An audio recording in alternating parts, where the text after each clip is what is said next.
Hello friends. NTPC previous years paper solution में आज हम लोग देखेंगे 8 3 को शिफ्ट 2 में पूछा गया क्वेश्चन। चैनल पे आप लोग नए हैं तो सब्सक्राइब कर दें, साथ ही टेलीग्राम चैनल भी ज्वाइन कर लें। डिस्क्रिप्शन में टेलीग्राम का लिंक दिया हुआ है। चलिए शुरू करते हैं क्वेश्चंस। फर्स्ट क्वेश्चन है, उस वेन आरेख का चयन करें जो दिए गए वर्गों के बीच के संबंध को सर्वोत्तम ढंग से निरूपित करता है। तो क्या क्या दिया हुआ है? कोका कोला, वाइन और soft drinks. Coca Cola, wine और सॉफ्ट ड्रिंक, इसमें क्या संबंध हो सकता है? तो देखिए, सॉफ्ट ड्रिंक किसको बोलते हैं? जिसमें अल्कोहल नहीं होता है, मतलब नॉन अल्कोहलिक। ठीक है, तो जिसमें अल्कोहल नहीं होता है उसको सॉफ्ट ड्रिंक बोलते हैं। तो ये अगर सॉफ्ट ड्रिंक है तो इसके अंदर में कौन आ जाएगा? कोका कोला, क्योंकि कोका कोला में क्या होता है? अल्कोहल नहीं होता है। तो सॉफ्ट ड्रिंक के अंदर आ गया कोका कोला। ये सॉफ्ट ड्रिंक और ये कोका कोला। ठीक है, लेकिन वाइन में क्या होता है? अल्कोहल होता है। तो वाइन को सॉफ्ट ड्रिंक के अंदर नहीं रखेंगे, इसको कहाँ रखेंगे? अलग रखेंगे। ये हो गया वाइन। तो इसका डायग्राम कैसे बनेगा? इस प्रकार से बनेगा, एक वृत्त के अंदर वृत्त और एक वृत्त बाहर वाइन का। तो देखिए, इस टाइप से इसका बनेगा।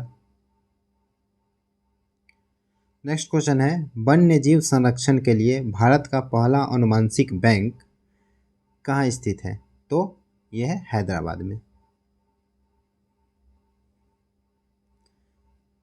नेक्स्ट क्वेश्चन है, भारतीय रेलवे द्वारा शुरू किए गए रेल सहयोग वेब पोर्टल का उद्देश्य क्या है? तो मूलभूत सुविधाएं जैसे शौचालय, कूड़ादान आदि प्रदान करना।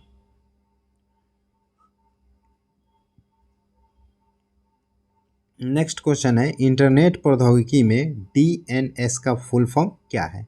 तो डीएनएस का फुल फॉर्म होता है domain name system. Next question है, निम्नलिखित में से कौन सा वस्तु से बड़ा आभासी प्रतिबिंब निर्मित कर सकता है? तो वस्तु से बड़ा और आभासी प्रतिबिंब के निर्मित कौन करेगा? अवतल दर्पण करेगा। और उत्तल दर्पण क्या करेगा? वस्तु से छोटा।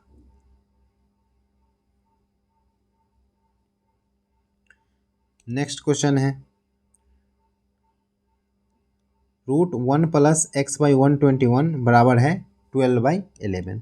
तो हमें x का वैल्यू निकालना है। देखिए, आप लोग जानते होंगे रूट को जब उस तरफ ले जाते हैं तो क्या हो जाता है? स्क्वायर हो जाता है। मीन्स 1 + x/121 बराबर आ जाएगा 12/11 का स्क्वायर, यानी कि 144/121। अब फिर 1 को उधर ले जाएंगे तो माइनस हो जाएगा, तो x/121 बराबर आ जाएगा 144/121 और -1। अब देखिए, 144 में से 21 घटा देंगे एलसीएम करके, तो 144 - 121/121 आ जाएगा। घटाएंगे तो कितना आ जाएगा? 32/121, मतलब 23/121 आ जाएगा। 121 से 121 जो है कट जाएगा, तो बचेगा x बराबर 23।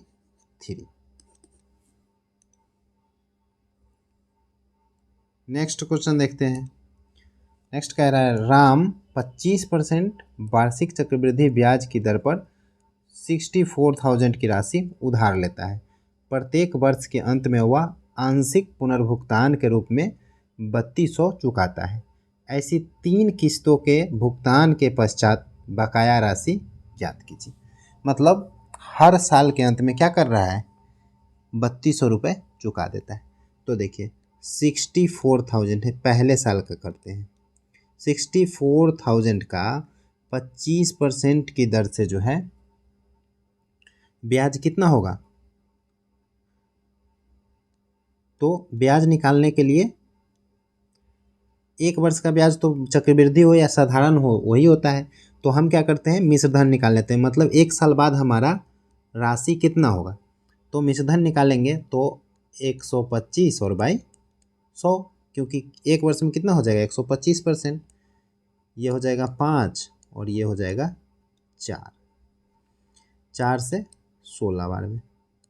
तो ये 16 × 25 कितना हो जाएगा 80, यानी कि 1 साल बाद जो है 1 साल के अंत में पैसा कितना हो गया 80,000। तो 1 साल हो गया है तो अब क्या करेगा 3200 चुका देगा। तो 3200 जो है चुका देते हैं। तो 3200 चुकाने के बाद कितना बच जाएगा 0 0, 10 में से 2 गया 8, और ये 9 में से 3 गया 6, और 76,800।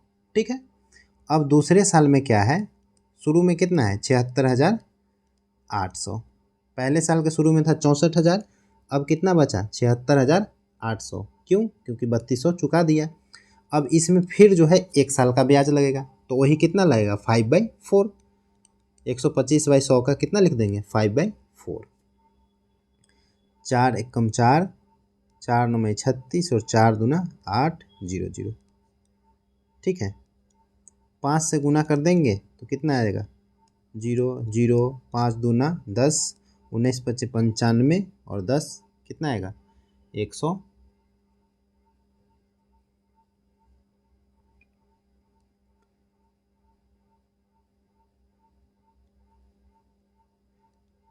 5 दूना 10, 5 9 45, और 1 46, और 5 और 4 9, 96,000। तो 96,000 जो है दूसरे वर्ष के अंत में आया। फिर दूसरे वर्ष के अंत में भी क्या करेगा 3200 घटा देगा। तो दूसरे वर्ष के अंत में जब 3200 देने के बाद इसको कितना बचेगा 0 0, फिर 10 में से 2 घटाएंगे तो 8, 5 में से 3 घटाएंगे तो 2, और 9, यानी 92,800 जो है दूसरे वर्ष के अंत में इसके पास बच गया है। ठीक है। अब क्या करेगा तीसरा वर्ष में आ जाते हैं। अब तीसरे वर्ष में 92,800 का फिर भी ब्याज लगेगा 1 वर्ष का, तो 5/4। फिर 4 दूना 8, 4 3 12, 4 दूना 8 0 0। ठीक है। तो 0 0, 5 दूना 10, 5 से 3 में तो 15, और 1 16, और 5 दूना 10, और 1 11। 1,16,000 तीसरे वर्ष के अंत में पैसा हो गया। अब क्या कर रहा है फिर क्या करेगा 3200 चुका देगा। तो अब कितना बचेगा 0 0, 8, 5 में से 3 जाएगा तो 2, और 1 1, मीन्स 1,12,800 जो है तीसरे वर्ष के अंत में 3200 चुका के जो है बच गया। मीन्स इतना पैसा उसको लौटाना पड़ेगा। ठीक है। तो 1,12,800 हमारा आंसर हो जाएगा। सर विलियम जोन्स ने एशियाटिक सोसाइटी ऑफ बंगाल की स्थापना किस वर्ष की थी? तो 1784 में।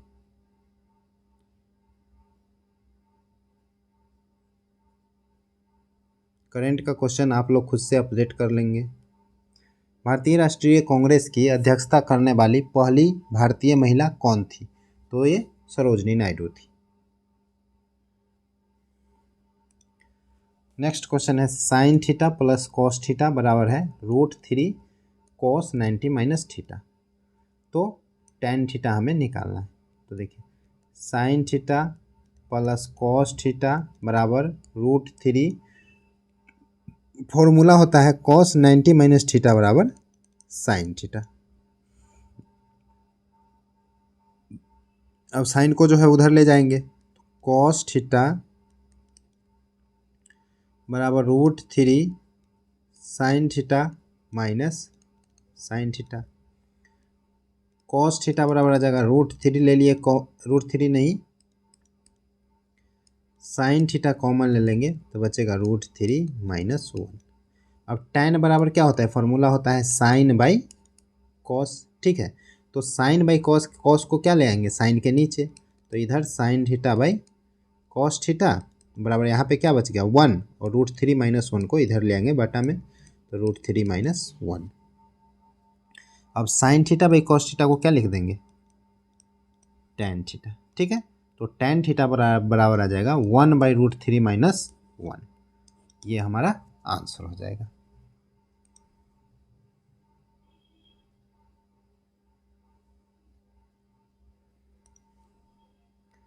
नेक्स्ट क्वेश्चन है, जीव विज्ञान, रसायन विज्ञान, इतिहास, गणित और भौतिक की 5 पुस्तकें एक शेल्फ पर लंब रूप क्रम में रखी गई है। उनके आवरणों के अलग अलग रंग, मतलब 5 पुस्तकें जो है एक शेल्फ में रखा गया है, उनका जो है कलर जो है अलग अलग है, काला, नीला, लाल, सफ़ेद और पीला। जरूरी नहीं इसी क्रम में हो। रसायन विज्ञान की पुस्तक और पीले आवरण वाली पुस्तक किनारों पर रखी गई। ठीक है, तो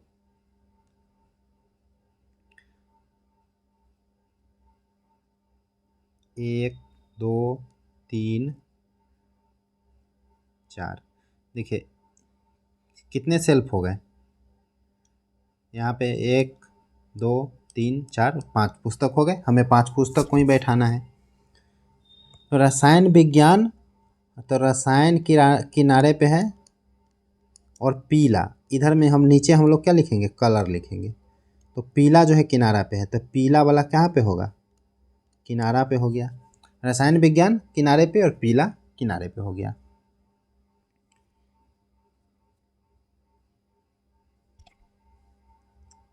आगे कह रहा है भौतिक की पुस्तक मध्य में नहीं है। ठीक है, मध्य में नहीं है। नीले आवरण वाली पुस्तक और जीव विज्ञान की पुस्तक के बीच 2 पुस्तक है। ठीक है, गणित की पुस्तक का आवरण सफ़ेद है और दोनों सिरों से दूसरे स्थान पर नहीं है। तो देखिए दोनों सिरों से दूसरे स्थान पर नहीं है, सफ़ेद है, तो दोनों सिरे पर भी नहीं होगा, तो कहाँ पे होगा, बीच में होगा। तो बीच में हो जाएगा गणित और कौन सा कलर, सफ़ेद। ठीक है, काले आवरण वाली पुस्तक जीव विज्ञान की है। ठीक है, काला वाला किसका है, जीव विज्ञान का है। नीले आवरण वाली पुस्तक लाल आवरण वाली भौतिक की पुस्तक के बगल में। तो नीला वाला जो है मतलब भौतिक का कौन सा है, भौतिक का लाल है। ठीक है, और नीला वाला जो है इसके बगल में है। निम्न में से कौन सा विकल्प पुस्तकों की उसकी स्थितियों से संभावित संयोजन में से एक है। तो पहले हम लोग संयोजन बना लेंगे, उसके बाद ऑप्शन को देखेंगे।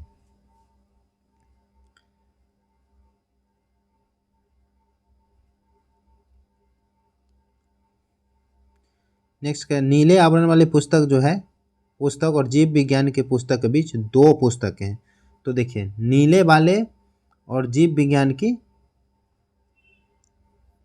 नीला और जीव विज्ञान के बीच में 2 पुस्तक है, और नीला के बगल में कौन है, भौतिकी है। भौतिकी जो है नीला के बगल में है। ठीक है, तो अगर नीला को हम यहाँ रखते हैं तो भौतिकी यहाँ पे होगा, और नीला और जीव विज्ञान को यहाँ रखेंगे तो 2 का अंतर हो जाएगा। ठीक है, तो यहाँ पे हो जाएगा नीला, यहाँ पे भौतिक, और इसका क्या हो जाएगा, लाल। और नीला और जीव विज्ञान में कितने, 2 पुस्तक का गैप हो गया।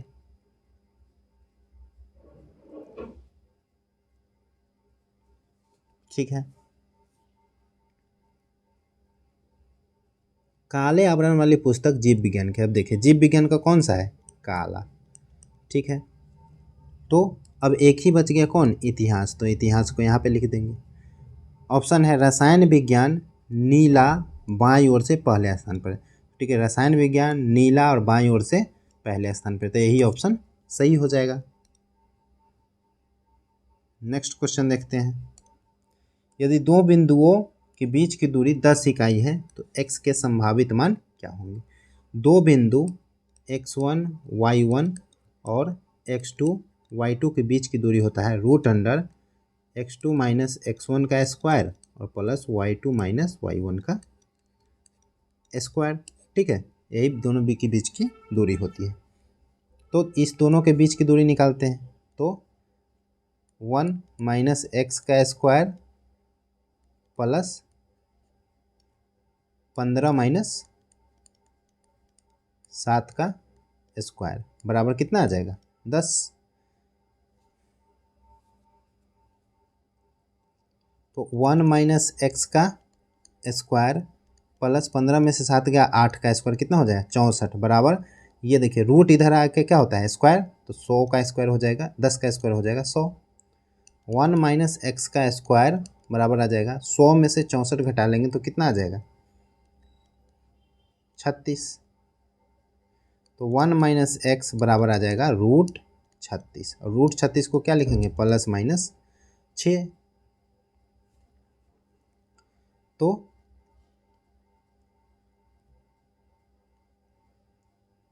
x बराबर क्या आ जाएगा, x बराबर आ जाएगा 1 माइनस 6 या 1 माइनस माइनस 6। ठीक है, 2 आ जाएगा, ऐसे आप लोग नहीं समझेंगे 6। तो देखिए माइनस एक्स बराबर क्या आ जाएगा प्लस माइनस 6 और माइनस 1। ठीक है, तो अब देखिए एक बार लेंगे माइनस में तो एक बार आ जाएगा 6 माइनस 1 और एक बार आएगा माइनस 6 माइनस 1। ठीक है, तो 2 बार आ जाएगा ना, प्लस माइनस है तो एक बार आएगा 5 और एक बार आएगा माइनस 7। तो माइनस एक्स का वैल्यू कितना आ गया 5 और माइनस 7, तो एक्स का वैल्यू आ जाएगा माइनस 5 और 7। ठीक है, तो 7 और माइनस 5 हमारा आंसर हो जाएगा।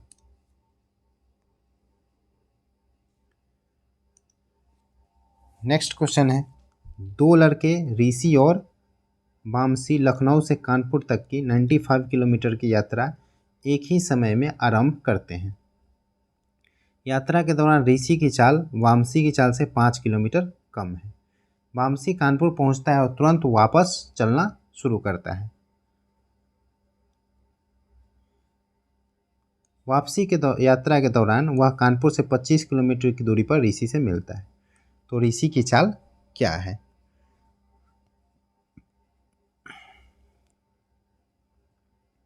तो देखिए जितना चाल रहेगा, यहाँ से देखिए ये हो गया लखनऊ और ये हो गया कानपुर, ये 95 किलोमीटर दूरी है। ठीक है, जिसका स्पीड कम है, ऋषि की चाल कम है, तो ऋषि जो है ऐसे जा रहा है इधर से। तब तक क्या हुआ कि वामसी जो है उधर कानपुर पहुंच के और फिर उधर से इसको आके यहाँ पे मिला। तो दोनों जो है एक ही टाइम पे चलना शुरू किया था, एक ही टाइम पे रुका, तो समय जो है दोनों का बराबर है।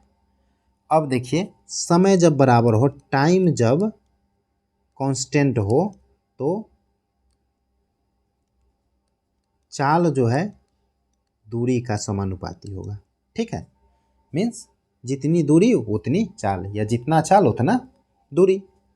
ये इस संबंध को आपको समझना हो। समय बराबर है, अब दूरी देखते हैं कितना गया है। 95 किलोमीटर है टोटल, और 25 किलोमीटर कानपुर से पहले मिला, तो यहाँ से 25 किलोमीटर। ठीक है, तो ये 25 हो गया, तो इधर कितना बचेगा 95 में से 25 घटाएंगे तो 70। ठीक है, तो जितना टाइम में ये कौन था ऋषि था, ऋषि 70 किलोमीटर चला है, उतना ही टाइम में जो है वामसी जो है 95 और प्लस 25 यानी कि कितना चल गया 120 किलोमीटर चला है। तो दूरी का अनुपात क्या हो गया 70 अनुपात 120। तो चाल का अनुपात हो जाएगा 7 अनुपात 12। आप समझ गए होंगे इस चीज़ को। चाल का अनुपात 7 अनुपात 12 हो गया। वह कानपुर से 25 किलोमीटर दूरी पर। ठीक है, ऋषि की चाल पूछा जा रहा है, और दोनों के चाल में जो है 5 का अंतर है, तो 7 में 12 से कितना का अंतर है 5, 5 यूनिट का वैल्यू 5 है। तो ऋषि का चाल तो 7 यूनिट है, तो 7 यूनिट का वैल्यू कितना हो जाएगा 7 किलोमीटर पर घंटा हमारा उत्तर हो जाएगा। इसमें ज़्यादा कुछ समझना नहीं है, बस 2 सेकेंड का काम है, बस आपको कंसेप्ट समझ लेना है। अकबर द्वारा किस वर्ष में इबादत खाना का निर्माण कराया गया था। तो 1575 में इबादत खाना का निर्माण कराया गया था। Economic nightmare of India, it's cause and cure नामक पुस्तक के लेखक कौन है। तो चरण सिंह जो है इसके लेखक हैं। नेक्स्ट क्वेश्चन है, दो धनात्मक संख्याओं का एलसीएम और एचसीएफ का गुणनफल 28 है और उनका अंतर 3 है, तो संख्या क्या है? तो फॉर्मूला क्या होता है? एलसीएम गुना एचसीएफ बराबर दो संख्याओं का गुणनफल। ठीक है, दोनों संख्या का गुणनफल होता है एलसीएम गुना एचसीएफ।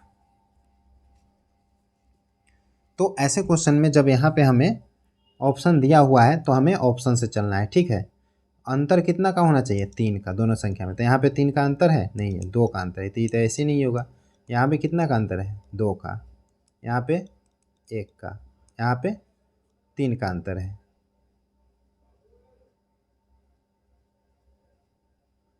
तो और इसका जो है संख्या का गुणनफल क्या हो जाएगा? 4 गुना 7 कितना हो जाएगा? 28। तो एलसीएम गुना एचसीएफ 28 है, तो वही तो संख्या का गुणनफल आना चाहिए। तो 28 आ रहा है और दोनों का अंतर भी 3 है, तो 4 और 7 हमारा आंसर हो जाएगा।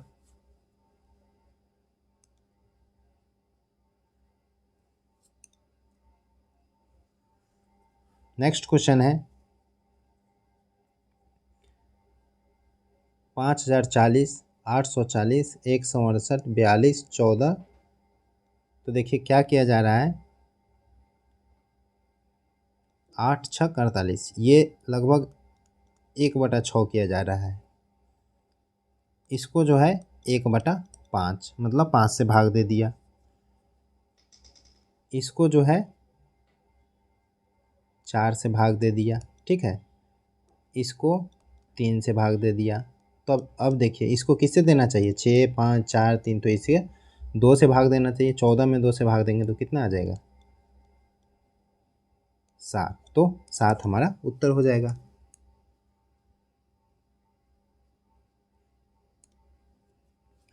थ्री कॉट थीटा बराबर टेन थीटा हो तो थीटा का मूल मान याद कीजिए। तो देखिए 3 बराबर हो जाएगा tan theta by cot theta. अब कॉट थीटा बराबर क्या होता है? कॉट थीटा बराबर होता है 1/tan थीटा। ठीक है, तो tan थीटा बाई कॉट को लिख देंगे 1/tan थीटा। अब tan थीटा जो है कहाँ चला जाएगा? ऊपर चला जाएगा। तो 3 बराबर tan स्क्वायर थीटा। तो tan थीटा बराबर आ जाएगा √3। और tan में जो है √3 किसका वैल्यू होता है? tan 60 डिग्री का। ठीक है, तो थीटा बराबर आ गया 60 डिग्री। अब 60 डिग्री को ही कितना लिखते हैं? π/3। क्यों? क्योंकि जब डिग्री को रेडियन में बदल, ये रेडियन में हो गया, डिग्री के रेडियन में बदलना हो तो उसमें क्या करते हैं? π/180 से गुना कर देते हैं। तो ये कितना बार में? 3 बार में कट गया, इसीलिए ये π/3 दिया हुआ है। ठीक है,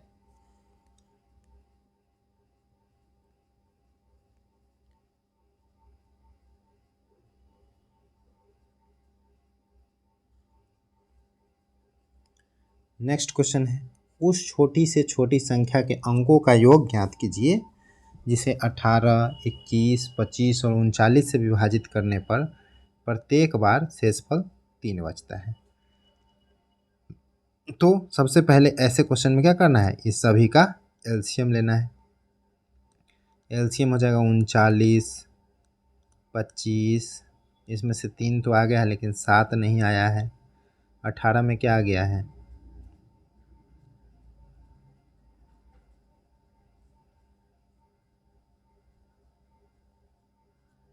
इसमें से कितना आ जाएगा? 6 आ जाएगा। अब चलिए सभी को गुना कर लेंगे तो 7, 25 छक्का 150, 25 छक्का 150 और 7 में 39 से गुना करेंगे तो 9 सत्ते 63 और 7 में 3 से 21 और 6 27 273। ठीक है, अब इसको कर लेते हैं। 15 से गुना करना आसान है, तो 0, 15 तिया 45, 15 सत्ते 105 और 4 109 और 15 दूना 30 और 10 40। अब देखिए एलसीएम क्या आ गया? 40,950। लेकिन पर इसमें जो है ये 40,950 ऐसी संख्या है जिसमें इन सभी से भाग देने पर पूरा पूरा लग जाएगा, ये छोटी से छोटी संख्या हो गई। लेकिन शेष कितना बचाना है? 3, तो 3 और इसमें जोड़ देंगे तो हमेशा कितना 3 शेष बचेगा, तो आ गया 40, 95, 3। ये संख्या छोटी से छोटी है जिसमें इन सभी से भाग देने पर प्रत्येक बार 3 शेष बचेगा। ठीक है, तो इसी का क्या कहा है? अंकों का योग। तो 4 और 9 13 और 5 18 और 3 21, तो 21 हमारा आंसर हो जाएगा।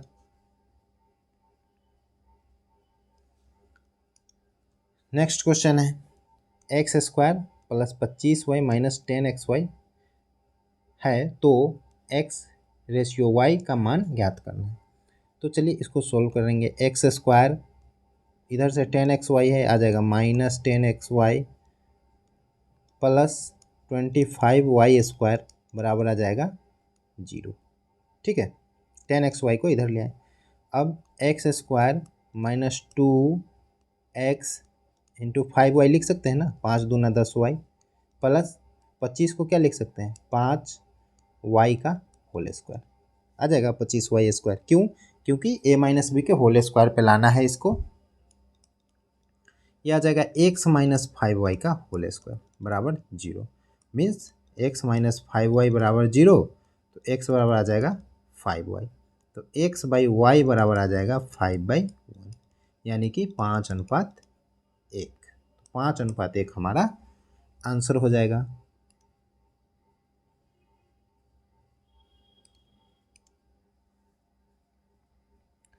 उस पद का चयन कीजिए जो निम्नलिखित श्रृंखला में अगले स्थान पे आएगा।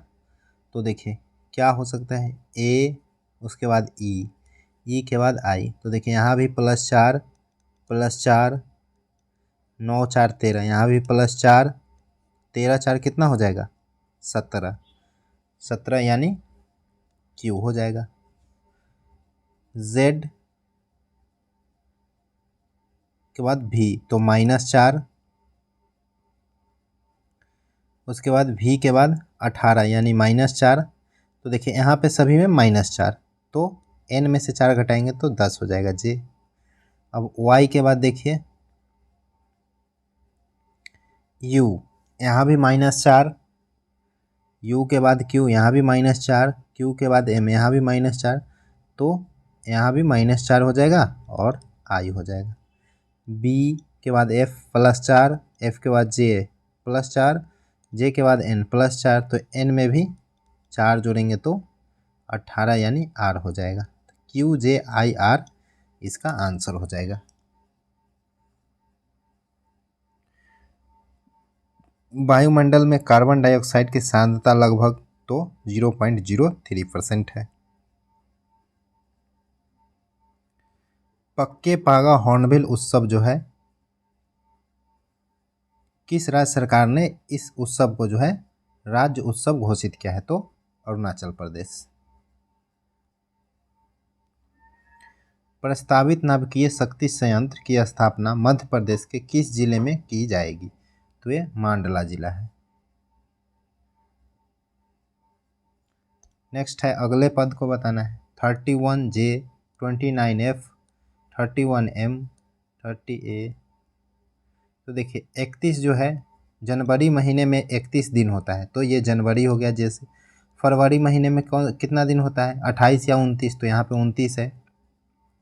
फिर मार्च में 31, अप्रैल में 30, मई में 31, जून में 30, तो जुलाई में कितना होता है? 31, तो 31 जे हमारा आंसर हो जाएगा।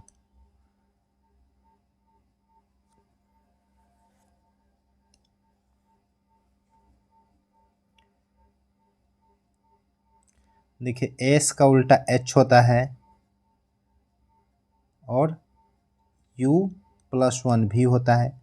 फिर C का उल्टा X हो गया और C में +1 किए तो D हो गया।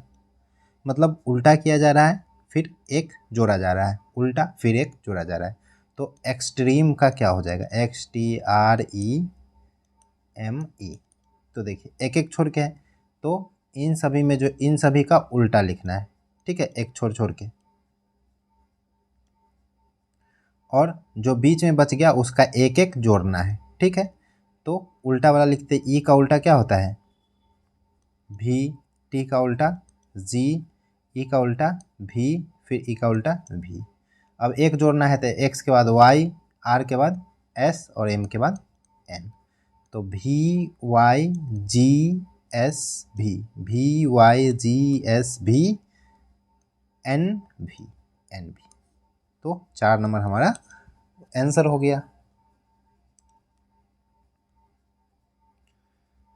अस्पाव नृत्य भारत के किस क्षेत्र से संबंधित है? यह है लद्दाख से संबंधित। नेक्स्ट क्वेश्चन है, एक व्यवसायी 8,25,000 प्रत्येक के भाव से 2 फ्लैट बेचता है। एक फ्लैट पर उसने 9% का लाभ होता है, जबकि दूसरे फ्लैट में 9% की हानि होती है। पूरे लेन देन होने में हानि या लाभ प्रतिशत क्या है? तो देखिए, जब विक्रय मूल्य सेम हो, दो चीज़ों का विक्रय मूल्य सेम हो, एक पे x% का लाभ और दूसरे पे x% का हानि हो, तो हमेशा क्या होगा? हानि होगा। और हानि कितना परसेंट होगा? हानि होगा x²/100%। ठीक है, तो सेम क्वेश्चन है ये भी, तो इसमें कितना हो जाएगा? 9²/100, यानी कि 0.81% क्या हो जाएगा? हानि हो जाएगा।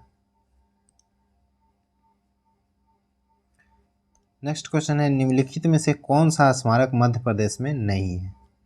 ग्वालियर का किला है, बांधवगढ़ का किला है, असीरगढ़ का किला है। जंजीरा का किला जो है कहाँ पे नहीं है? मध्य प्रदेश में नहीं है। तो मध्य प्रदेश में नहीं है तो कहाँ पे है? तो ये महाराष्ट्र में है। ठीक है, जंजीरा का किला कहाँ पे है? महाराष्ट्र में है। ये मलिक अंबर द्वारा जो है बनाया गया था।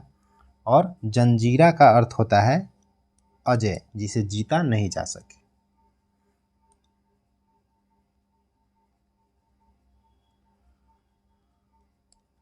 नेक्स्ट क्वेश्चन है, एक मिश्रण की 72 लीटर मात्रा में दूध, पानी और दूध का अनुपात है 4:5।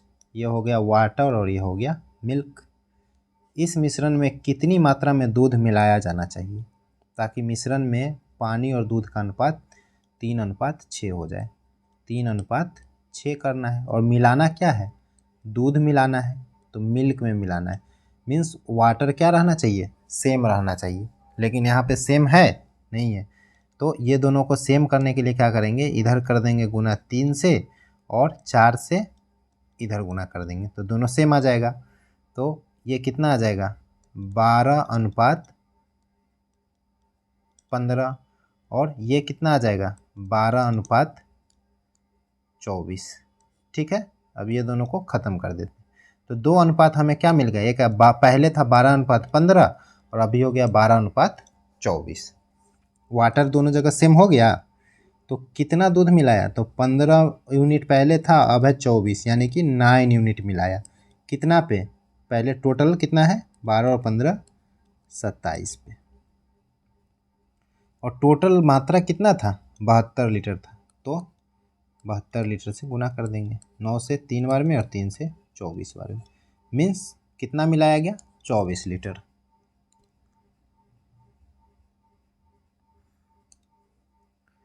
दिए गए समीकरण में किन दो गणितीय चिन्हों को आपस में बदलने पर समीकरण संतुलित हो जाएगा?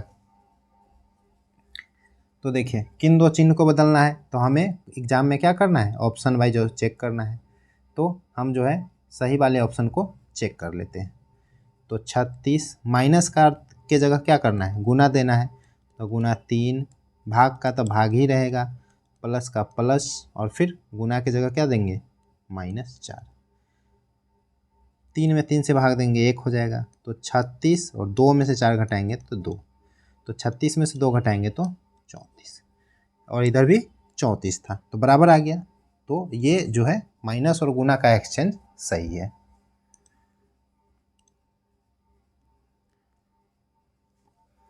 असंगत बताना है, सरीसृप, स्तनधारी, मनुष्य और पक्षी। तो देखिए, ये अपना अपना ग्रुप है और मनुष्य जो है स्तनधारी में आता है, इसलिए मनुष्य जो है यहाँ पे अलग हो जाएगा।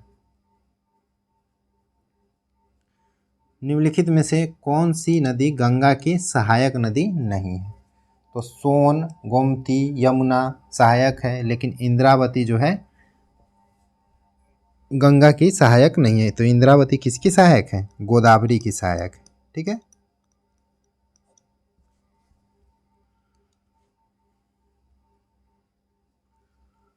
निम्नलिखित में से कौन सा मानव उत्सर्जन तंत्र का हिस्सा नहीं है? उत्सर्जन तंत्र का हिस्सा जैसे collecting duct, glomerulus, Bowman's capsule, ये सभी जो है उत्सर्जन तंत्र, जो हम पेशाब के द्वारा जो है उत्सर्जित करते हैं वो उत्सर्जन तंत्र है। तो ये जो है श्वसनिका जो है ब्रोंकियोल, ये श्वसन तंत्र का हिस्सा है। ठीक है।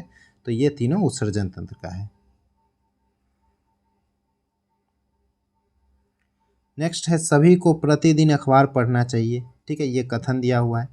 तर्क क्या हो सकते हैं? हाँ, क्योंकि इससे आसपास की गतिविधि के बारे में जानकारी प्राप्त करने में और सामान्य जागरूकता बढ़ने में मदद मिलेगी। बिल्कुल जस्टिफाइड है, सही तर्क है। नेक्स्ट है, दूसरा है नहीं पढ़ना चाहिए। दूसरा तर्क क्या? नहीं पढ़ना चाहिए, क्योंकि हर कोई प्रतियोगी परीक्षा की तैयारी नहीं करता है। तो क्या अखबार को केवल प्रतियोगी परीक्षा के लिए पढ़ना चाहिए या आसपास के नॉलेज के लिए, जानकारी के लिए पढ़ना चाहिए? तो ये जो है पहला तर्क जो है वो सही है और दूसरा तर्क क्या है? गलत है। को केवल तर्क ए पुष्ट है।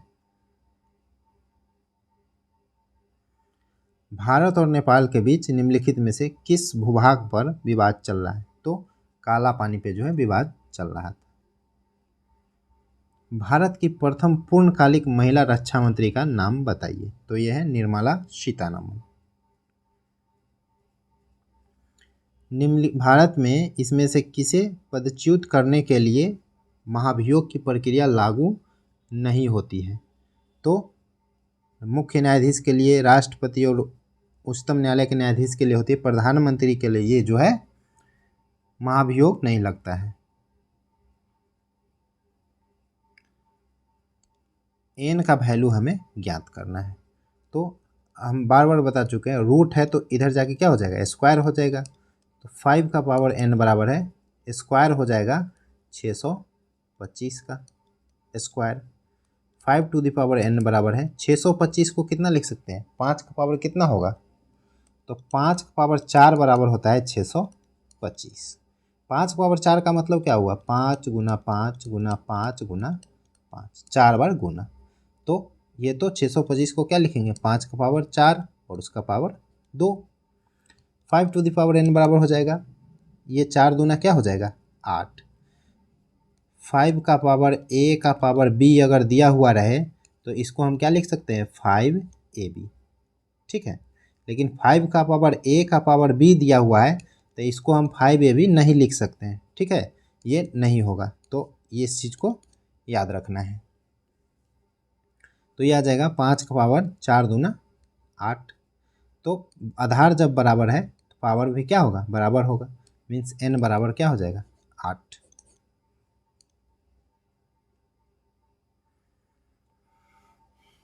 निम्नलिखित में से किसे अल्फा अल्फा के रूप में संबोधित किया जाता है? तो सटाइवा को।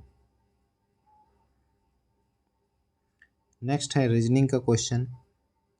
3 फिर 3 फिर 9 फिर 15 फिर 33 फिर 129 दूना 258 फिर 255 दूना 510, मतलब लगभग दो गुना। देखिए 500 दूना 10, दो गुना हो रहा है, लेकिन दो गुना में भी कुछ लोचा है।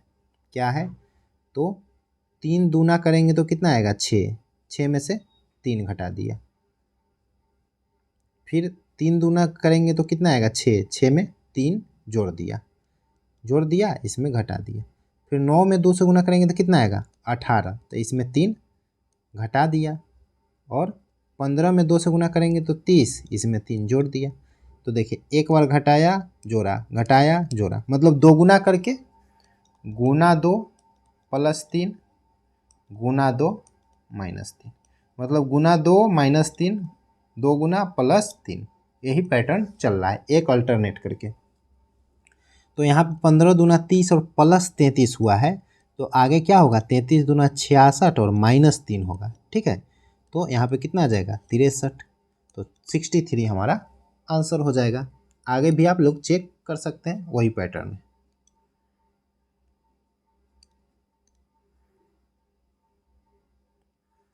नेक्स्ट क्वेश्चन है, एक धनराशि 8 वर्ष में स्वयं की दोगुनी हो जाती है, साधारण ब्याज की वार्षिक दर क्या है? तो 8 वर्ष में दोगुनी हो जाती है, मतलब अगर 100 रुपये था तो दोगुनी होने का मतलब अब कितना हो गया, 200 हो गया। कितने वर्षों में? 8 वर्षों में। तो कितना परसेंट का वृद्धि हुआ? 100% का वृद्धि हुआ 8 वर्ष में। तो दर क्या होता है? वार्षिक कितना बढ़ा है? तो 100% बढ़ा है 8 वर्ष में, तो वार्षिक 1 वर्ष में कितना बढ़ेगा? तो 100/8। 100/8 यानी कि 25/4।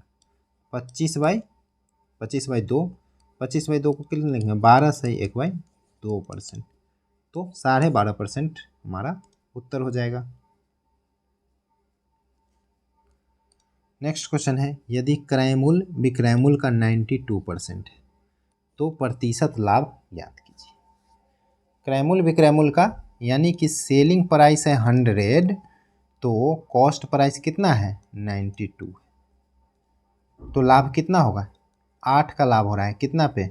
92 पे। तो 92 8 में 92 से भाग देंगे और गुना 100, यही तो हमारा लाभ परसेंटेज आ जाएगा। तो ये कितना आ जाएगा? 8.7 के आसपास आ जाएगा। ठीक है, तो 8.70% इसका उत्तर हो जाएगा। अंकुरण के समय बीज का कौन सा भाग जड़ का निर्माण करता है? तो ये रेडिकल यानी मूलांकुर जो है जड़ का निर्माण करता है। रैम किस प्रकार की संग्रह मेमोरी है? तो रैम जो है प्राइमरी टाइप यानी प्राथमिक प्रकार की संग्रह मेमोरी है। नेक्स्ट क्वेश्चन है, इन सभी को क्या करना है? जोड़ना है और 15.31 घटाना है। तो 42.425 ये आ जाएगा 6.526 और इसको भी जोड़ लेते हैं 0.098। तो ये आ जाएगा 6 5 11 और 8 19, 2 और 2 4 और 9 13 और 1 14, 5 और 4 9 और 1 10.6 और 2 8 और 1 9 और 4। इसमें से हम घटा लेते हैं 15.31। 15.31 घटा लेंगे, 0 आ जाएगा। यहाँ पे 9, यहाँ पे 3, यहाँ पे 10 में से 3 घटाएंगे तो 7 और यहाँ पे एक हासिल ले लिए तो यहाँ पे 8 में से 5 घटाएंगे 3 और 4 में से 1 घटाएंगे तो 3। तो 33.739 हमारा आंसर हो जाएगा।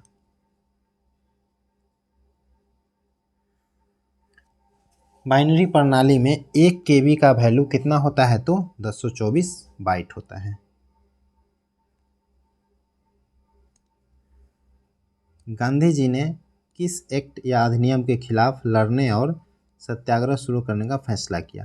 तो ये रोलेक्ट एक्ट 1919 का खिलाफ में।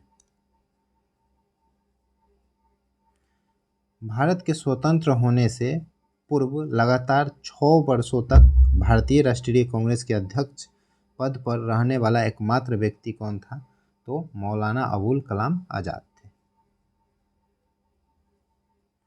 अजैव निम्नीकरणीय अपशिष्ट रखे जाने वाले कूड़ेदान का रंग कोड क्या है? तो नीला रंग का होता है।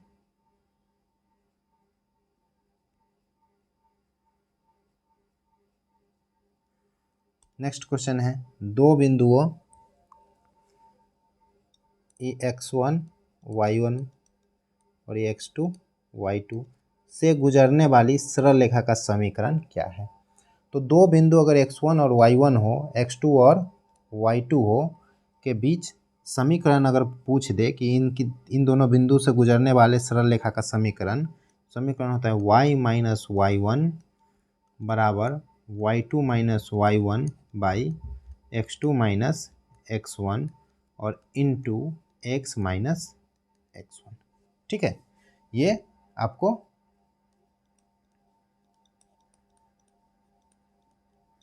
याद रखना है। ठीक है, तो अब y माइनस y1 कितना हो जाएगा?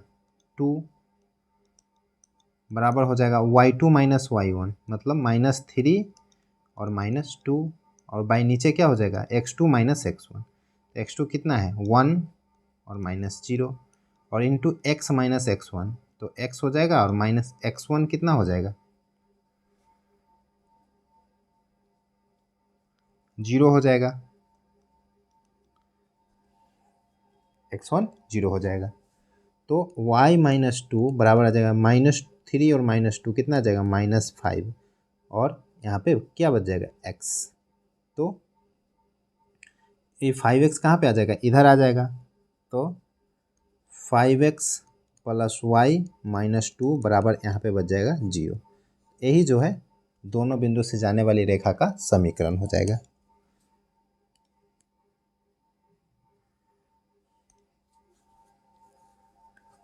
नेक्स्ट क्वेश्चन है, b को f यानी कि +4, r को v यानी +4, i को m +4, d को h यानी +4, और e को i यानी कि +4 किया जा रहा है। तो यहाँ पे भी हम +4 कर लेते हैं। तो 19 में +4 करेंगे तो 23, 9 में 4 जोड़ेंगे तो 13 यानी m, 14 में 4 जोड़ेंगे 18 यानी r, 7 में 4 जोड़ेंगे 11 यानी k, और 12 में 4 जोड़ेंगे तो 16 यानी p, और 5 में 4 जोड़ेंगे 9 यानी कि i। तो WMRKPI जो है हमारा आंसर हो जाएगा।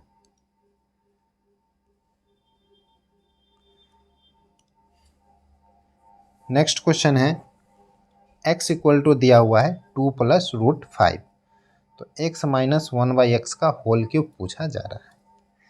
तो x दिया हुआ है, हमें 1/x भी चाहिए, तो 1/x बराबर क्या हो जाएगा 1/2 + √5। लिखने के तो हम सिर्फ लिख देंगे, इसका वैल्यू आ जाएगा 2 माइनस √5 माइनस 2 आ जाएगा, क्योंकि जब स्क्वायर करने पर दोनों के बीच एक का अंतर हो, जैसे √5 का स्क्वायर 5 है, 2 का स्क्वायर 4, दोनों के बीच कितना का अंतर हो, एक का हो, तो उल्टा करने पर जो है सिर्फ चिन्ह बदलता है। तो 1/2 √5 को √5 माइनस 2 लिख दिए, ठीक है। अब होता कैसे है, तो इसका परिमेयकरण कर लेते हैं, √5 माइनस 2 और बाई √5 माइनस 2 से गुना कर दिए, नीचे तो 1 आ जाएगा, बच जाएगा √5 माइनस 2। तब x माइनस 1/x बराबर क्या आ जाएगा, x है 2 + √5 और माइनस √5 माइनस 2, माइनस √5 से √5 कट जाएगा, बचेगा 2 + 2 यानी कि 4। तो इसका क्यूब जब करेंगे तो क्या करना पड़ेगा, 4 का क्यूब, और 4 का क्यूब क्या होता है 64 होता है। तो 64 हमारा आंसर हो जाएगा। नेक्स्ट क्वेश्चन देखते हैं। नेक्स्ट है प्रोबेबिलिटी का क्वेश्चन।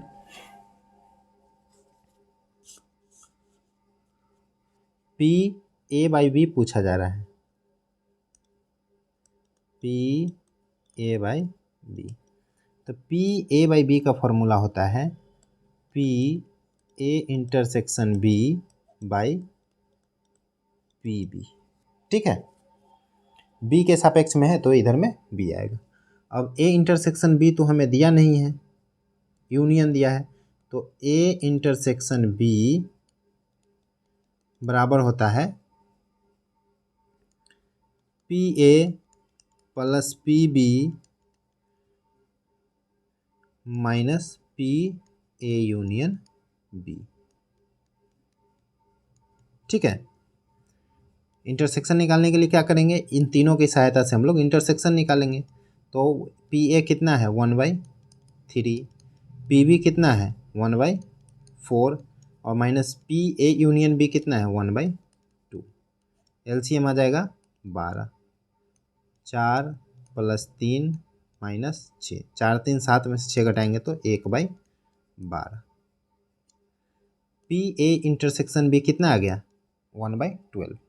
तो अब हमारा जो है PA/B निकल जाएगा, तो ये आ जाएगा PA इंटरसेक्शन B है 1/12, और बाई नीचे पी बी कितना है 1/4, तो 1/4 आ जाएगा। डबल बटा है तो ये 1/12 इंटू ये जाएगा 4/1, 4 से 3 बार में कट जाएगा, कितना आ जाएगा 1/3। तो पी ए बाई बी कितना आ जाएगा 1/3। चक्रवात पाबुक की उत्पत्ति किस क्षेत्र से हुई थी? तो यह हुई थी थाईलैंड की खाड़ी से। निम्नलिखित में से किस प्रकार का वृक्षारोपण रेगिस्तान में मिट्टी के कटाव को रोकने में मदद करता है? तो शेल्टर बेल्ट।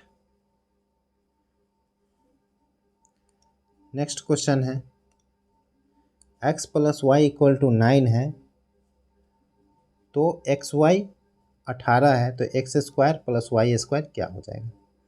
तो सिंपल सा क्वेश्चन है,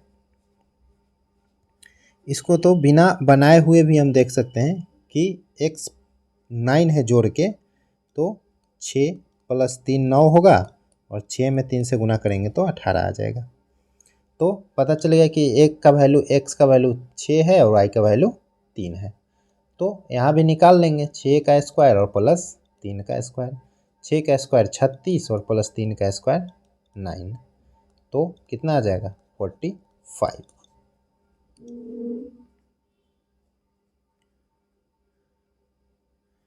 नेक्स्ट है, इसमें त्रिभुज की संख्या गिनना है, कुल कितना त्रिभुज है।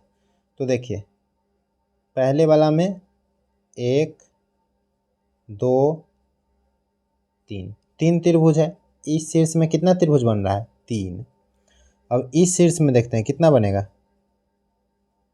1 और 1 2, तो यहाँ पे 3 बना था, यहाँ पे 2 बन रहा है। यहाँ पे देखते हैं 1 और 2, यहाँ भी 2, यहाँ भी 2। अब यहाँ पे कितना बनेगा, तो एक ये बनेगा और एक ही बनेगा, ठीक है। इस शीर्ष पे एक ही त्रिभुज बनेगा। टोटल कितना हो गया, 3 2 5 2 7 2 9 और 1 10, तो त्रिभुजों की संख्या कितना हो जाएगा 10।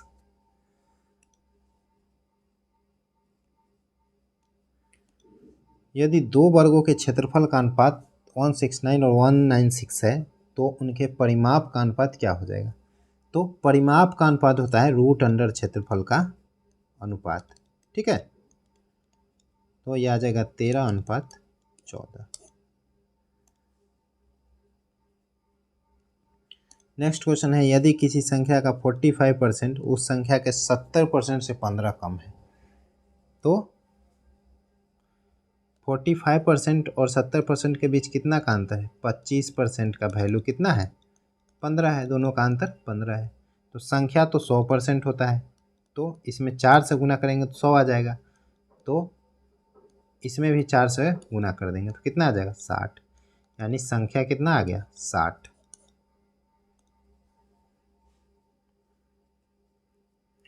नेक्स्ट है, भारत के संबंध में कौन सा युग्म सही है? तो ग्रेट हॉर्नबिल असुरक्षित श्रेणी में आता है, ठीक है, ये सही है।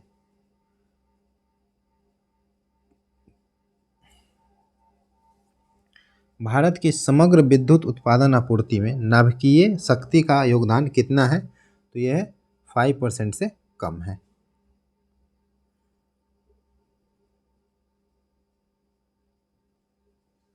नेक्स्ट क्वेश्चन है, पेट्रोल और डीजल की खपत में तीव्र वृद्धि की वजह से निकट भविष्य में ईंधन की कमी हो सकती है, ठीक है, ये कथन दिया हुआ है। निष्कर्ष क्या है, भविष्य में केवल इलेक्ट्रिक वाहन होंगे। देखिए केवल इलेक्ट्रिक वाहन तो संभव नहीं है अचानक जो है, तो ये तो इसका निष्कर्ष नहीं हो सकता है। ईंधन की कमी की समस्या से निपटने के लिए अन्य ईंधन विकल्प सृजन, तो ये सही बात है। ईंधन अगर ख़त्म हो रहा है तो अन्य विकल्प को जो है चुनना चाहिए, सृजन करना चाहिए। तो केवल 2 इसका आंसर हो जाएगा। नेक्स्ट है, इसको सॉल्व करना है। तो 12 प्लस, देखिए 25 में 1/5 से भाग देना है, मीन्स 1/5 को उल्टा करेंगे तो आ जाएगा 5, गुना करेंगे तो 5/1, यानी 125 आ जाएगा। 14 में 8 से गुना करेंगे तो कितना आ जाएगा 112 और माइनस 9 में 4 से गुना करेंगे तो 36। 12 प्लस 125 में से 112 घटाएंगे तो 13 और माइनस 36। 12 और 13 25 होता है और माइनस 36 कर देंगे। 25 में से 36 घटाएंगे तो कितना आ जाएगा, -11।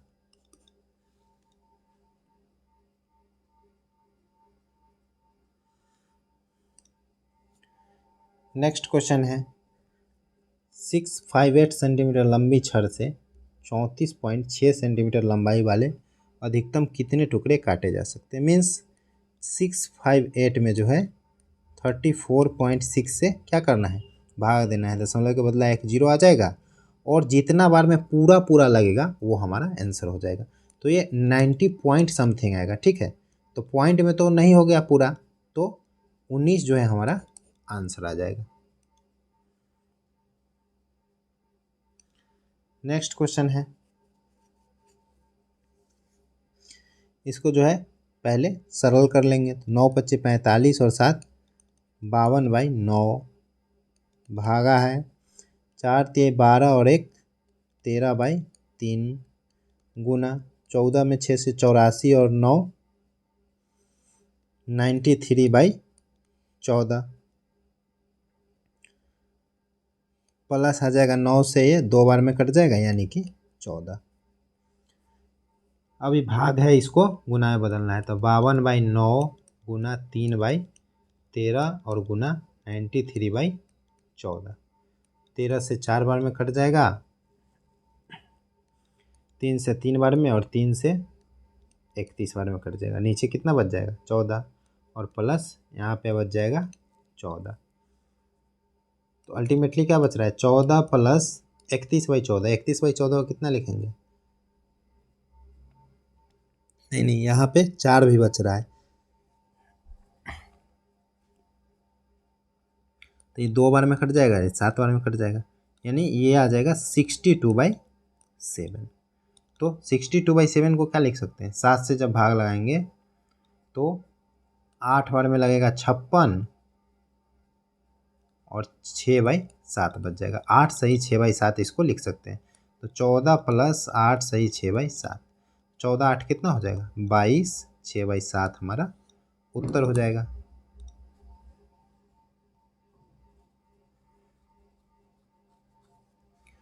नेक्स्ट क्वेश्चन देखते हैं 6.25% वार्षिक साधारण ब्याज की दर से कोई धनराशि कितने वर्षों में दोगुनी। फिर जो है साधारण ब्याज दोगुनी, दोगुनी में कितना परसेंट बढ़ना होता है, 100% और भाग दे देते हैं 6.25 से, तो ये लग जाएगा 16 बार में। 16 हमारा आंसर हो जाएगा।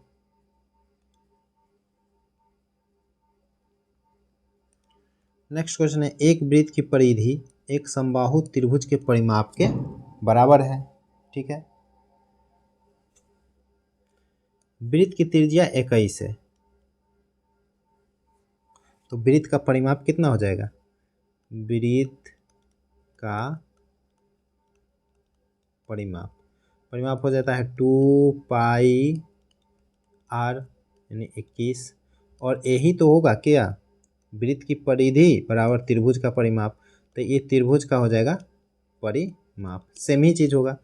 7 से 3 बार में तो त्रिभुज का भुजा बराबर हो जाएगा 3 से इसमें भाग दे देंगे, यानी कि 44 आ जाएगा हमारा आंसर।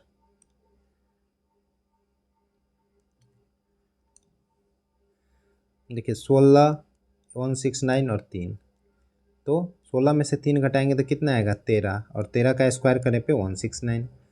18 में से 7 घटाएंगे तो 11, 11 का स्क्वायर करने पर 121। 21 में से 2 घटाएंगे 19, 19 का स्क्वायर 361। 6 में से 4 घटाएंगे 2 और 2 का स्क्वायर 4। तो यही पैटर्न पे देखते हैं, 13 में से 9 घटाएंगे 4 और 4 का स्क्वायर 16। तो यही फर्स्ट वाला हमारा आंसर हो जाएगा सेम पैटर्न का। नेक्स्ट क्वेश्चन है 2 पुरुष या 3 महिला किसी कार्य को 15 दिन में, मतलब 2 पुरुष बराबर कितना है 3 महिला, पुरुष बाई महिला का क्षमता आ जाएगा 3/2, पुरुष का क्षमता 3 और महिला का क्षमता 2, और 15 दिन में काम करता है 3 महिला, तो 3 × 2 और × 15 क्या हो गया, टोटल काम हो गया। कह रहा है 6 पुरुष और 9 महिला मिलकर कार्य को कितने दिन में पूर्ण कर लेंगे। तो 6 पुरुष यानी 6 गुना कितना हो जाएगा पुरुष का क्षमता 3, प्लस 9 महिला यानी 9 गुना महिला का 2, तो 6 गुना 15 और बाई 18 और 18 कितना हो जाएगा 36। 6 से 6 बार में, 5 बार में और 2 बार में, यानी कि 5/2 को क्या लिख सकते हैं 2 सही 1/2 दिन में जो है पूर्ण हो जाएगा काम।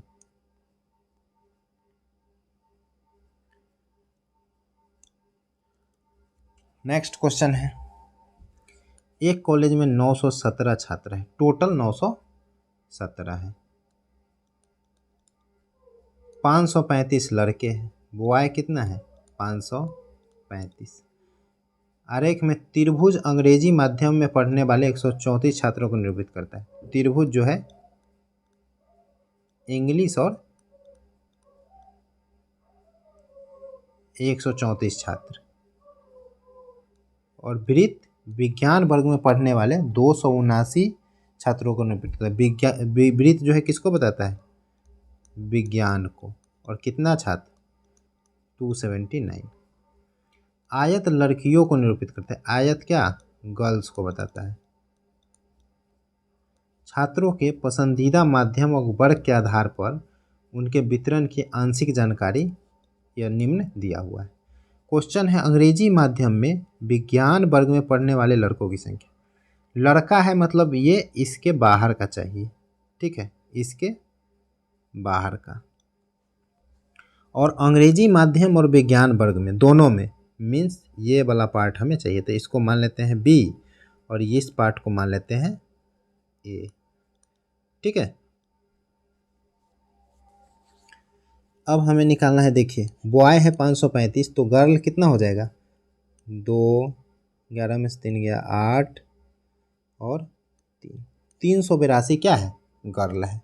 तो आयत पूरा आयत का वैल्यू कितना होगा 382, इसमें ए भी शामिल होगा, तो इसको जोड़ते हैं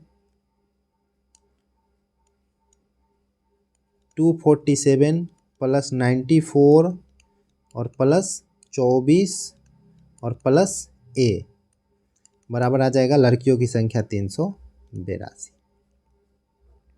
तो 4 और 4 8 और 7 15, 2 और 9 11, 11 और 4 15 और 1 16, 2 और 1 365 प्लस ए बराबर आ जाएगा 382। तो ए बराबर आ जाएगा 382 और माइनस 365 बराबर 17, यानी ए का वैल्यू कितना आ गया 17, ठीक है। अब जो है त्रिभुज का जो है त्रिभुज, ये त्रिभुज जो है इंग्लिश वाले का, ये त्रिभुज के सभी का योग कितना होता है 134 दिया हुआ है। 134 छात्र जो है इंग्लिश मीडियम में है, तो इसमें 34 24 62 बी और ए शामिल है, ठीक है। तो 24 प्लस 62 प्लस बी और प्लस ए, तो ए का वैल्यू कितना है 17 बराबर 134। तो सबको जोड़ लेंगे, 24 और 62 कितना हो जाएगा बताइए 96 86, 24 और 62 86, और 86 में 17 जोड़ देंगे तो 103, 103 प्लस बी बराबर आ जाएगा 134, तो बी बराबर आ जाएगा 134 और माइनस 103 यानी कि 31। तो बी का वैल्यू कितना मिल गया हमको 31, मीन्स ये जो है किस किस में है लड़की नहीं है, साथ साथ वृत्त और त्रिभुज दोनों में, यानी विज्ञान और इंग्लिश पढ़ रहा है लेकिन लड़का है। कितने बी का वैल्यू 31, तो हमारा आंसर क्या हो जाएगा 31। तो देखिए 31 हमारा आंसर हो जाएगा।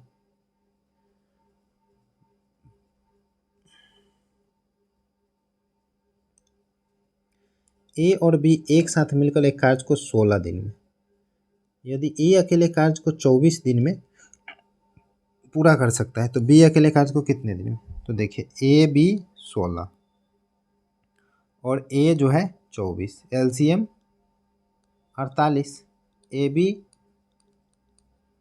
का मान हो जाएगा क्षमता हो जाएगा 3 और बी ये कौन सा था ए का क्षमता हो जाएगा 2, मीन्स बी का क्षमता क्या हो जाएगा 3 में से 2 घटाएंगे तो 1, तो बी काम करेगा 48/1 यानी कि 48 दिन में काम को कंप्लीट कर लेगा बी। भारतीय संविधान के किस संशोधन अधिनियम के तहत वस्तु एवं सेवा कर लागू किया गया है? तो 101वां संशोधन। नेक्स्ट क्वेश्चन है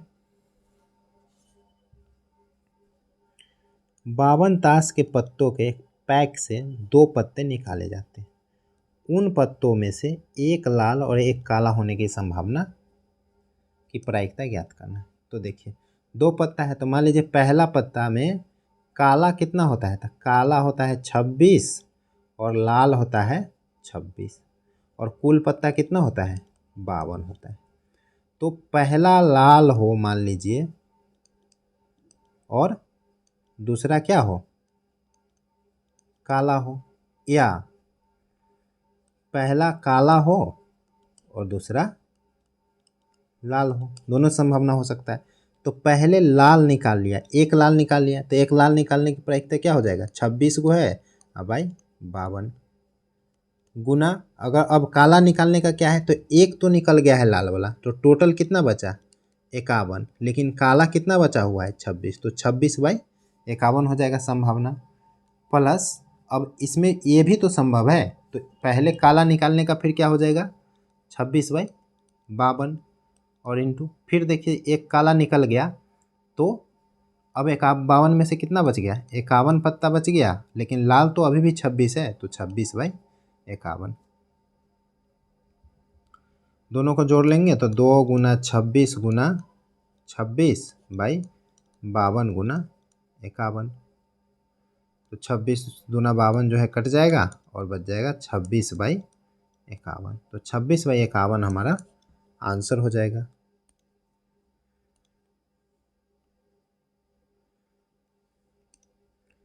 नेक्स्ट क्वेश्चन है 2 संख्याओं का अनुपात 5:4 है, उसका एलसीएम 120 है, तो संख्या ज्ञात कीजिए।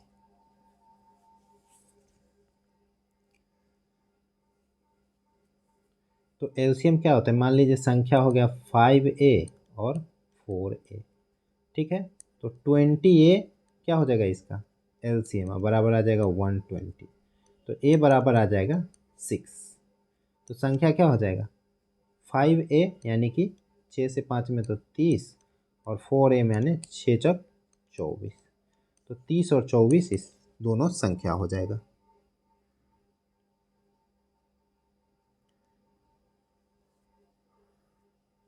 नेक्स्ट क्वेश्चन है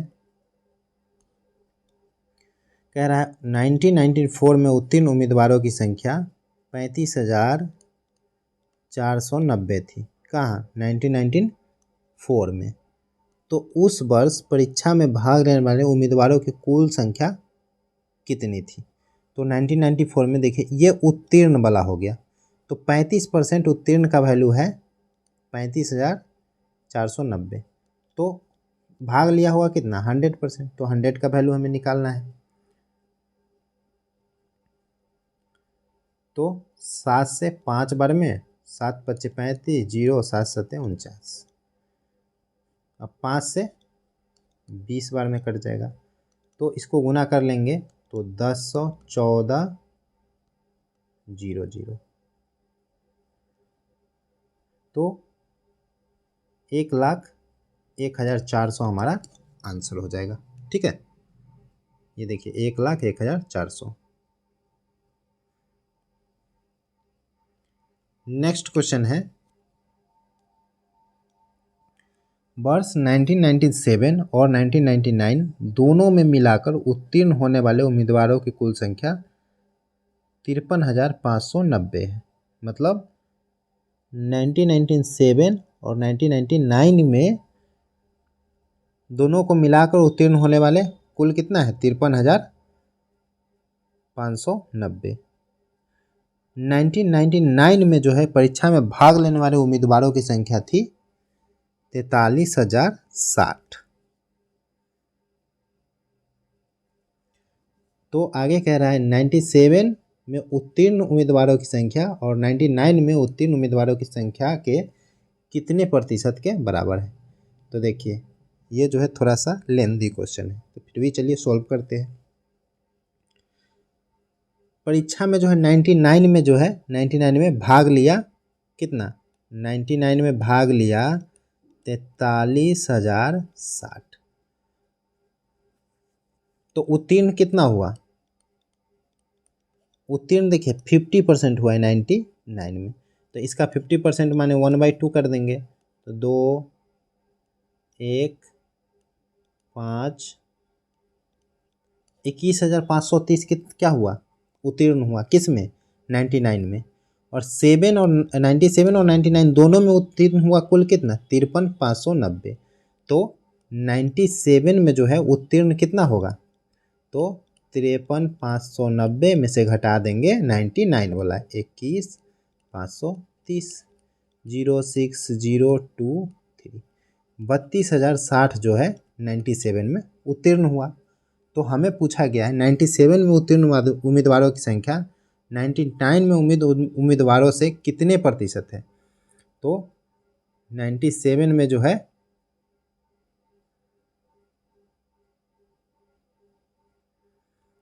97 में है 32,060 और 99 में कितना है 21,530।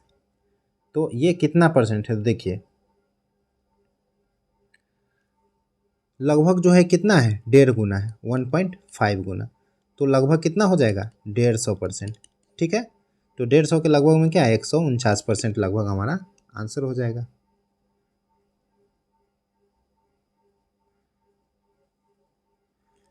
नेक्स्ट क्वेश्चन है,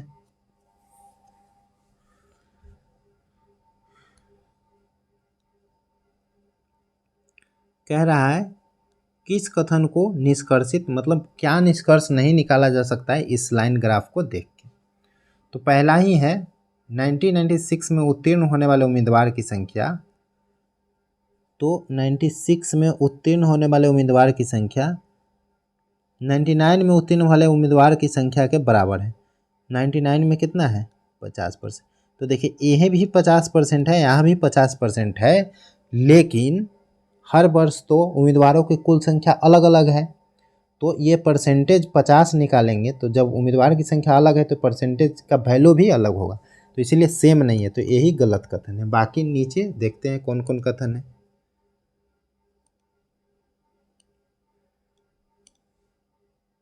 नीचे कह रहा है 2000 में उत्तीर्ण उम्मीदवारों का प्रतिशत अधिकतम था, तो देखिए 2000 में देखते हैं, 2000 में 80% है, तो ये सही है, हमें तो गलत वाला बताना था ना,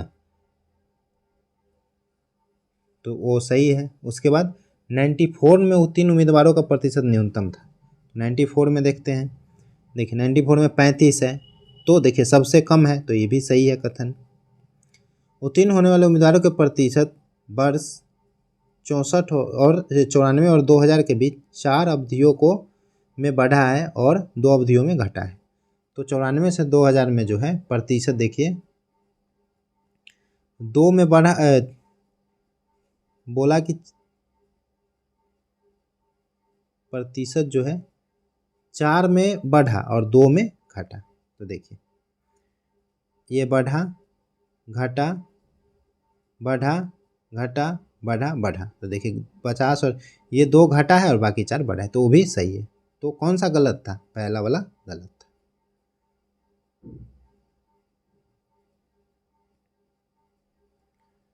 नेक्स्ट देखते हैं,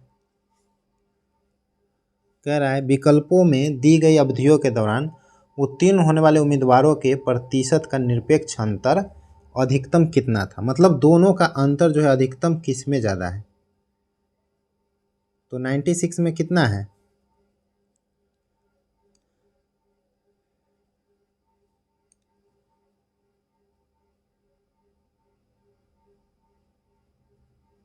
देखिए 96, ये है 96, ये है 94, 98, 99, 2000। तो 96 में है 50 और 99 में है 50, तो यहाँ पे अंतर 0 है। 95 में है 60 और 97 में है 70, यहाँ पे अंतर है 10 का। 95 में है फिर 60 और 96 में है 50, अंतर 10। 94 में है 35 और 95 में कितना है 60 और अंतर कितना का हो गया 25 का। तो निरपेक्ष अंतर सबसे ज़्यादा क्या है 94 और 95 के बीच, तो 94 95 हमारा आंसर हो जाएगा। नेक्स्ट क्वेश्चन देखते हैं। रीता, सरोज, पवन, विजय और अनूप एक वृत्ताकार मेज के इर्द गिर्द केंद्र की ओर बैठे हैं। तो कितने आदमी हैं 5, 1 2 3 4 और 5। पवन सरोज के बाईं ओर एकदम बगल में और अनूप के दाईं ओर दूसरे स्थान पे बैठा है। तो पवन जो है अनूप के दाईं ओर पहला दूसरे स्थान पे बैठा है और सरोज के बाईं ओर एकदम बगल में, तो यहाँ पे हो जाएगा सरोज। रीता पवन के बाईं ओर एकदम बगल में बैठी है, तो रीता कहाँ हो जाएगी यहाँ पे। तो एक और कौन बच गया, यहाँ पे आ जाएगा विजय। विजय के दाईं ओर एकदम बगल में कौन है, तो विजय के दाईं ओर एकदम बगल में अनूप है।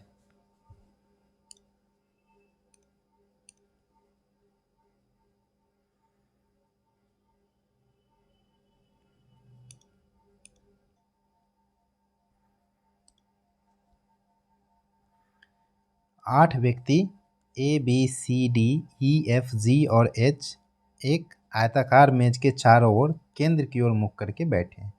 तो एक आयताकार मेज बना लेते हैं, ठीक है। उनका इसी क्रम में होना अनिवार्य नहीं है। ए और जी के बीच दो व्यक्ति बैठे हैं। जी आयताकार मेज के किसी एक छोटी भुजा पर बैठा है, सी किसी एक कोने पर बैठा है और बी या डी के बगल में नहीं बैठा है। एच जी के बाएं से तीसरे स्थान पर बैठा है।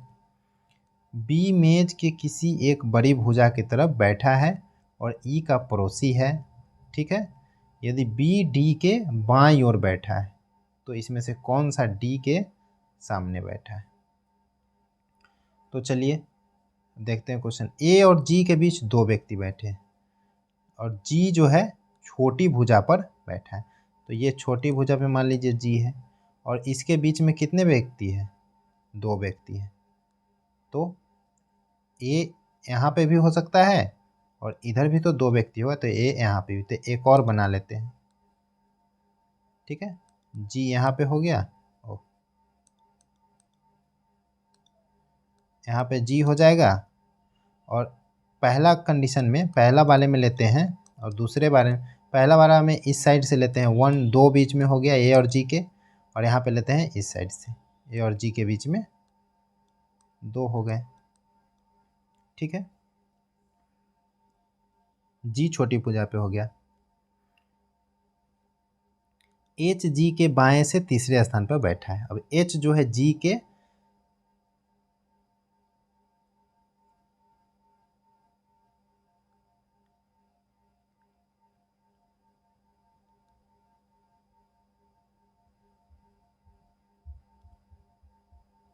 एच जो है जी के बाएं से तीसरे स्थान पर बैठा, तो जी के बाएं क्या हो जाएगा, इधर दाएं हो जाएगा इधर बाएं हो जाएगा, पहला दूसरा तीसरा, तो यहाँ पे एच हो जाएगा। अब इसमें देखिए जी के बाएं पहला दूसरा तीसरा पे तो पहले से ए है, यानी कि ये वाला नहीं होगा। कौन सा होगा, पहला वाला ही हमारा सही रहेगा, दूसरा वाला नहीं होगा। तो अब चलिए आगे देखते हैं।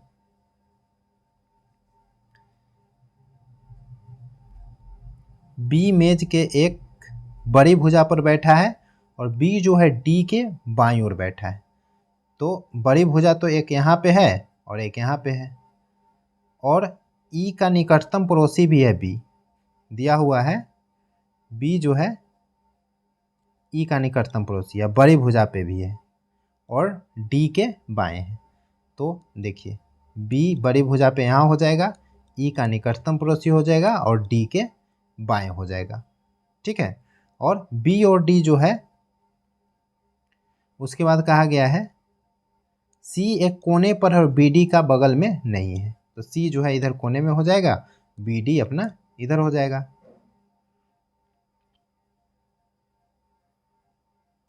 और एक बच गया एफ जो यहाँ पे आ जाएगा। अब कह रहा है डी के सामने कौन बैठा है, तो डी के सामने कौन है, जी है, जी हमारा उत्तर हो जाएगा।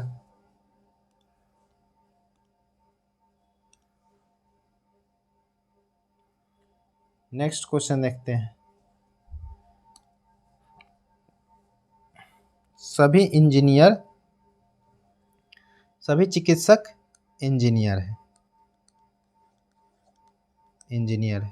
कोई इंजीनियर अधिवक्ता नहीं है, कोई इंजीनियर अधिवक्ता नहीं है, कुछ अधिवक्ता शिक्षक है, कुछ अधिवक्ता शिक्षक, कुछ इंजीनियर अधिवक्ता है तो नहीं है, कोई भी अधिवक्ता चिकित्सक नहीं है, तो कोई भी अधिवक्ता चिकित्सक नहीं है, नहीं है क्योंकि इंजीनियर के अंदर चिकित्सक है तो ये सही है। कुछ शिक्षक अधिवक्ता है तो कुछ शिक्षक अधिवक्ता है, तो बी और सी जो है सही है।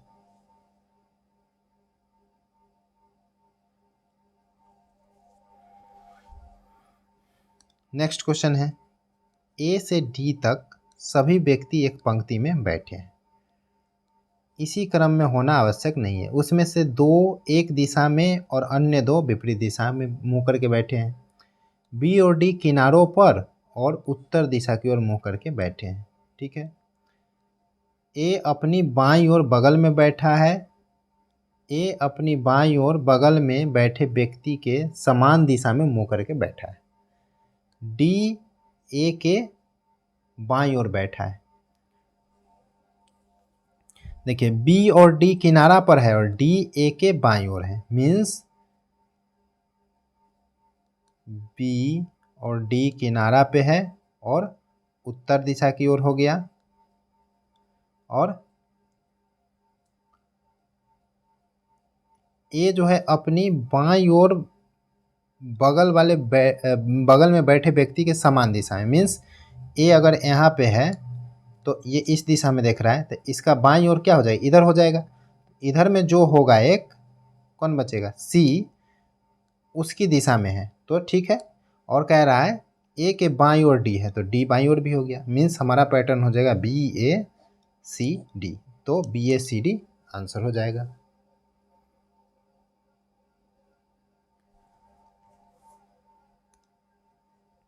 नेक्स्ट देखिए आर, देखिए आर पी और ई का एफ, मतलब उल्टा कर, थर्ड वाला को फर्स्ट में, फर्स्ट वाला को थर्ड में, बीच वाला में एक जोड़ दिया। फिर एम ए एन, तो देखिए एन ए को बी लिखा और उसके बाद एम, मतलब उल्टा किया जा रहा है और बीच वाले में एक बढ़ाया जा रहा है। इस तरह यहाँ भी करेंगे, यहाँ पे आ जाएगा टी एस का टी और ई का ई रहेगा। फिर इस तीन में देखेंगे तो एल बी का सी और ए का ए रहेगा। फिर आई एस एच में एच एस का टी और आई का आई हो जाएगा, तो फर्स्ट वाला हमारा आंसर हो जाएगा।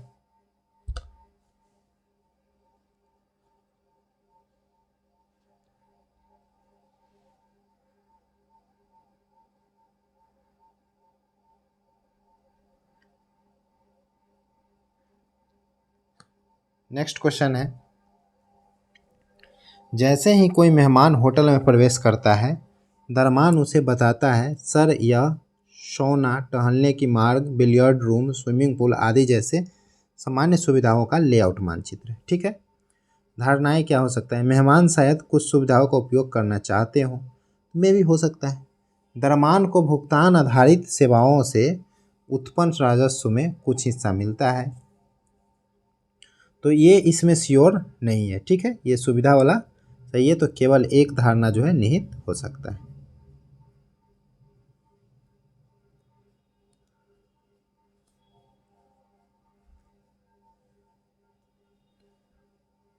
नेक्स्ट क्वेश्चन है ABCDE 5 कार्यक्रम हैं जो सोमवार से शनिवार तक मंच पर आयोजित किए जाने हैं। तो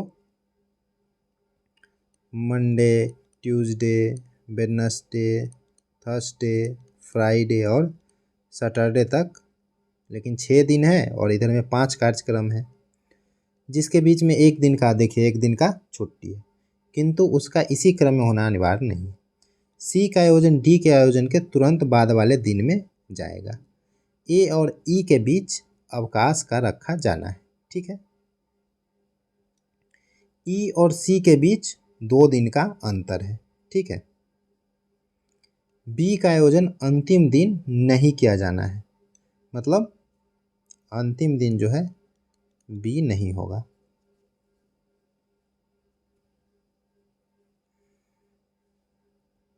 और अवकाश मंगल या गुरु को नहीं रखा जाएगा, मीन्स ट्यूसडे को जो है अवकाश नहीं होगा और थर्सडे को भी अवकाश नहीं होगा। मतलब अवकाश कब कब हो सकता है? मंडे को, लेकिन बीच में अवकाश है, देखिए लिखा है ना, जिसके बीच में एक दिन अवकाश है, तो मतलब मंडे को भी अवकाश नहीं हो सकता है और सैटरडे को भी अवकाश नहीं हो सकता है। मीन्स अवकाश कब कब हो सकता है? या तो वेडनेसडे को होगा, नहीं तो फ्राइडे को होगा। अवकाश के दिन को नज़रअंदाज करते हुए आयोजन का सही क्रम दर्शाने वाले विकल्प का चयन करें, ठीक है।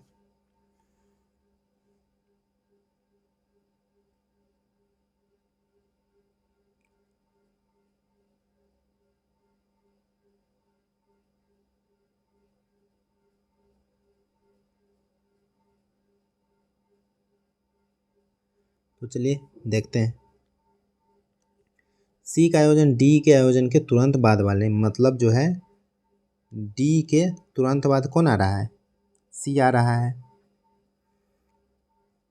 ए और ई के बीच अवकाश रखा जाना है, मीन्स ए और ई के बीच में जो है अवकाश रखा जाएगा। ए और ई के बीच में जो है गैप जो है क्या हो जाएगा? अवकाश हो जाएगा। तो या तो ए और ई यहाँ पे आएगा, नहीं तो ए और ई यहाँ पे आ जाएगा। ई और सी के बीच 2 दिन का अंतर है। ई और सी के बीच 2 दिन का अंतर है, तो 1-2 दिन का अंतर हो जाएगा ई और सी के बीच, ठीक है। अच्छा, ई तो यहाँ पे है, तो ई और सी के बीच 2 दिन का अंतर हो जाएगा।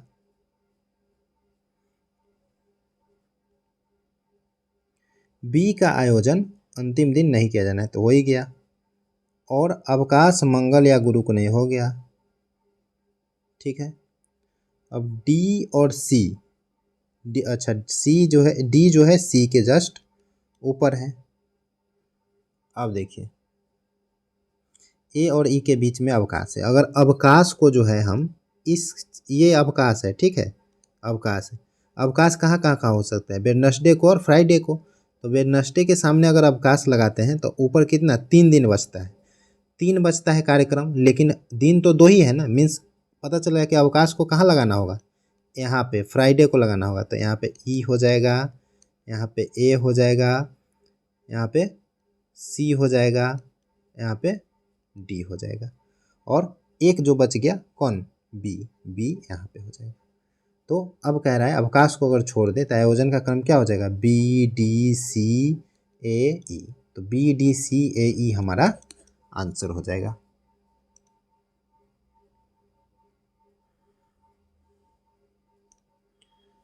नेक्स्ट क्वेश्चन है,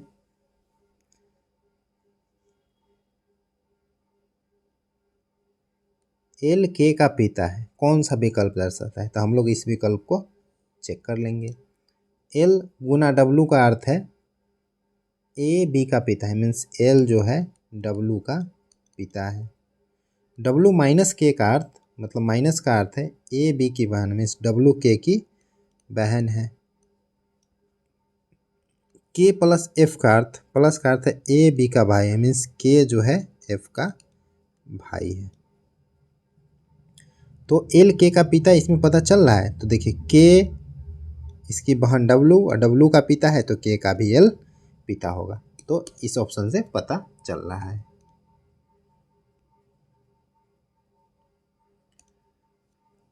नेक्स्ट क्वेश्चन है,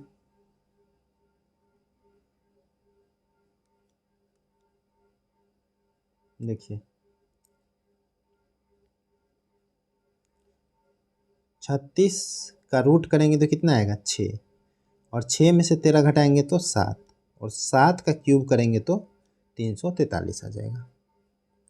देखते हैं इसमें भी पैटर्न आ रहा है कि नहीं। 4 का रूट करेंगे तो 16 का रूट करेंगे तो 4, और 4 में से 8 घटाएंगे तो 4, और फिर 4 का क्यों 64, सही बात है। 5 का वर्गमूल करेंगे 25 का तो 5, और 5 में से 8 घटाएंगे तो 3, 3 का क्यूब 27। तो इसी पैटर्न पे हम आगे इसको चेक करेंगे। 64 का वर्गमूल 8, 8 में से 14 घटाएंगे तो 6, और 6 का क्यूब करेंगे तो 216, ये राइट आंसर हो जाएगा।